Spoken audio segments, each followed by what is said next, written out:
Bismillahirrahmanirrahim. Assalamualaikum warahmatullahi wabarakatuh.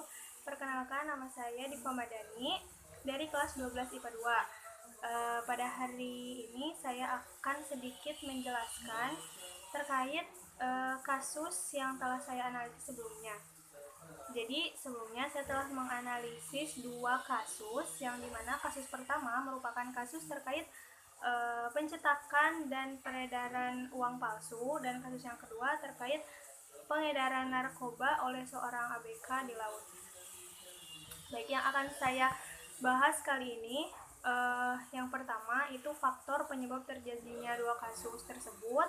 Lalu yang kedua merupakan jenis pelanggaran hukum yang dilakukan dari kedua kasus tersebut. Lalu ketentuan perundang-undangan yang dilanggar oleh pelaku dari kedua kasus tersebut. Lalu yang ketiga ada sanksi yang kemungkinan akan diterima oleh pelaku, dan yang terakhir itu ada solusi untuk mencegah terjadinya kembali kasus tersebut. Yang pertama itu adalah faktor penyebab terjadinya kasus. Yang pertama dulu ya, kita akan membahas kasus pertama terkait pencetakan dan penggunaan uang palsu. Dalam kasus 1 itu faktor penyebab terjadinya kasus tersebut yang pertama karena faktor ekonomi. Nah, jadi kan di dalam kasus tersebut dijelaskan bahwa ternyata tersangka tersebut merupakan seorang dosen yang sudah resign, lalu dia berganti profesi menjadi seorang konsultan. Namun bisnis konsultannya tersebut sedang sepi, jadi kurangnya pendapatan pelaku, sedangkan pengeluaran untuk kebutuhan rumah tangga terus berjalan. Dan pada akhirnya dia memutuskan untuk membuat uang palsu. Lalu faktor yang kedua, adanya kesempatan dan kemudahan untuk mencetak uang palsu.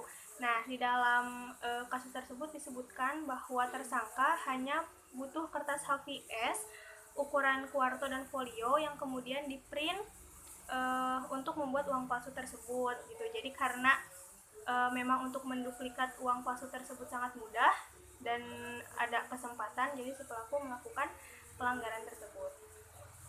Nah, selanjutnya yaitu jenis pelanggaran hukum yang dilakukan, yaitu pelanggaran hukum tindak pidana, karena dalam kasus uang palsu ini menyangkut orang banyak, jadi kerugiannya itu tidak hanya dialami oleh pelaku saja, tapi juga dialami oleh orang-orang yang bersangkutan atau korban-korbannya.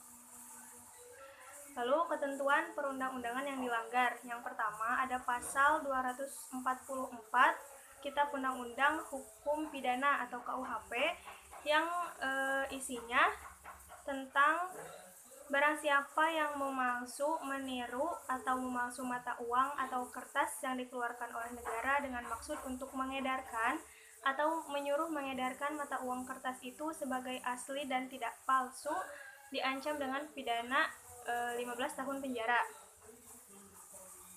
Lalu yang kedua, pasal 245 KUHP yang isinya sama tentang mengedarkan uang palsu yang dikeluarkan oleh negara. Lalu yang ketiga ada tindak pidana rupiah palsu dalam pasal 36 dan pasal 37 Undang-Undang Nomor 7 Tahun 2011 yang isinya ayat 1 itu tentang perbuatan memalsukan rupiah, ayat 2 tentang menyimpan rupiah palsu, dan ayat 3 tentang mengedarkan dan atau membelanjakan rupiah palsu. Nah, jadi ayat 3 ini itu berhubungan karena dalam kasus tersebut si tersangka membelanjakan uang tersebut ya. Seperti itu.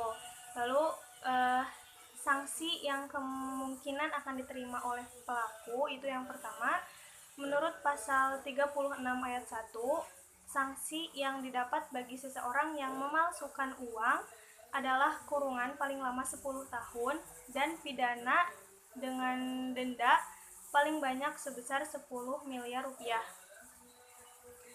Karena lalu yang kedua itu menurut pasal 36 ayat 2, sanksi bagi seseorang yang ketahuan menyimpan secara fisik yang diketahui bahwa itu adalah uang palsu, itu diancam kurungan paling lama 10 tahun dan denda paling banyak 10 miliar rupiah.